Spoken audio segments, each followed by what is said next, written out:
Четврти ден МВР не открива детали за скандалозната прошетка на службениот полициски джип низ грчките туристички места.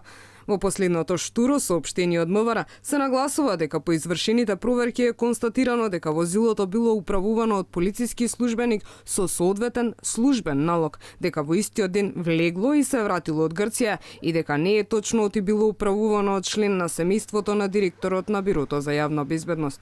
Но ако е во прашање службено лице со службен налог, нејасно е зошто на одделот за внатрешна контрола во МВР му биле потребни 2 дена за да провери и утврди дека во прашање е службено патување во странство. Телевизија Алфа испрати прашање до Министерството, на кои досега не добивме одговор. Кој е функционерот кој го користел службеното возило за службени задачи во странство? Дали функционерот се вратил назад со полицискиот джип или останал во Грција? Дали во возилото освен функционер и полициски службеник кој го управува имало и други неовластени лица? Во колку часот се вратил назад и дали полицискиот службеник бил сам во возилото? Колку изнесуваат трошоците на службениот налог за патувањето?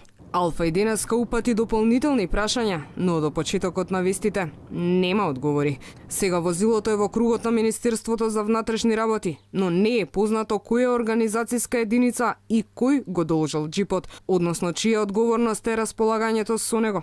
Скандалот со службеното теренско возило на МВР го објави порталот Нетпрес, кој тврдеше дека тоа било користено за приватно патување во популарната летна дестинација Евредики во соседна Грција, односно дека во него се наоѓале 4 девојки и дека едната од нив е токму ќерката на директорот на Бирото за јавна безбедност Лазо Вилковски.